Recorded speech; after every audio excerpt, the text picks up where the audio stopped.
बंगाल चुनाव के नतीजों से बीजेपी में खासा उत्साह है। वहीं आरजेडी ने एक बार फिर से ईवीएम पर सवाल खड़े किए हैं। आरजेडी का यह कहना है कि ईवीएम के सर्कस से ऐसे नतीजे आए। उधर एनडीए ने आरजेडी पर पलटवार किया। एनडीए का कहना है कि तेजस्वी यादव ने जिनके लिए भी चुनाव प्रचार किया उनका सुपड़ा साफ हो गया।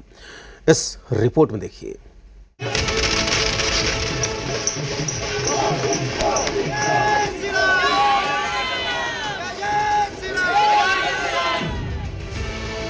बंगाल में बीजेपी की प्रचंड जीत पर बीजेपी में जबरदस्त उत्साह है।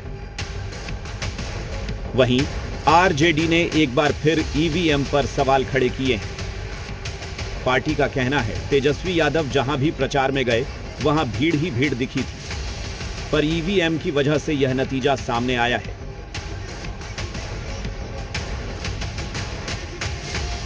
चुनाव के परिणाम ईवीएम के सर्कस के कारण हुआ है। ज्ञानेश कुमार गुप्ता यानी चुनाव आयोग बनाम विपक्ष की लड़ाई हो रही थी। तंत्र की गुंडागर्दी खुलेआम चल रहा था। वोटरों को घर से नहीं निकलने देना है, किसको निकलने देने का काम कर रहा था और ईवीएम अपना सर्कस कर रहा था। अब जरा निकाल कर देख लीजिए आंकड़ा। अगर बैलेट से अगर चुनाव हो जाए तो भारतीय जनता पार्टी किसी कारपोरेशन में मेयर बनने के लायक भी नहीं रहेगा देश के अंदर। वहीं एनडीए ने पलटवार करते हुए कहा है तेजस्वी यादव ने जिसके लिए भी प्रचार किया उसका सुपड़ा साफ हो गया। जनता ने हिंदुत्व, सनातन और राष्ट्रवाद के खिलाफ सियासत करने वालों को जवाब दिया है।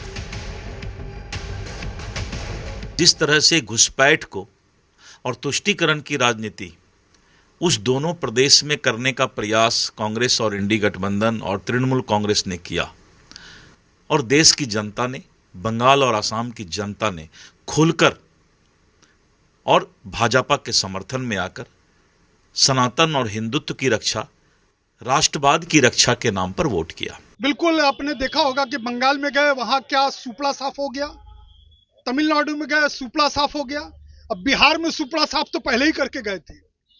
जहां जहां चरण रखे वहां वहां समाप्त। जहां जहां इस प्रकार का मनुष्य आदमी का चेहरा का छाया भी पड़ जाएगा उस राज्य को डूबना तय है।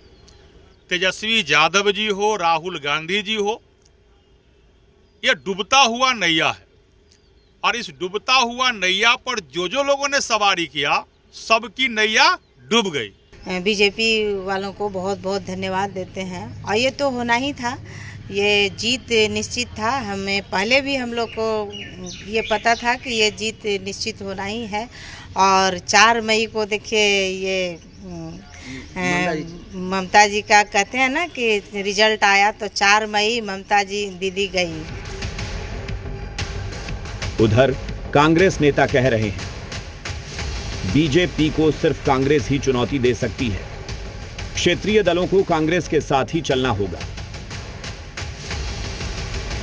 कांग्रेस पार्टी से इतर कोई भी राजनीतिक भविष्य अगर तलाशता है तो कहीं ना कहीं उसे पटखनी भारतीय जनता पार्टी आसानी से दे सकती है। इसलिए कांग्रेस के बड़े छतरी के नीचे सभी विपक्षी दलों को एकजुट होकर और राष्ट्रीय स्तर पर भारतीय जनता पार्टी के खिलाफ लड़ाई छेड़नी होगी, तभी जाकर उन्हें सफलता मिलेगी।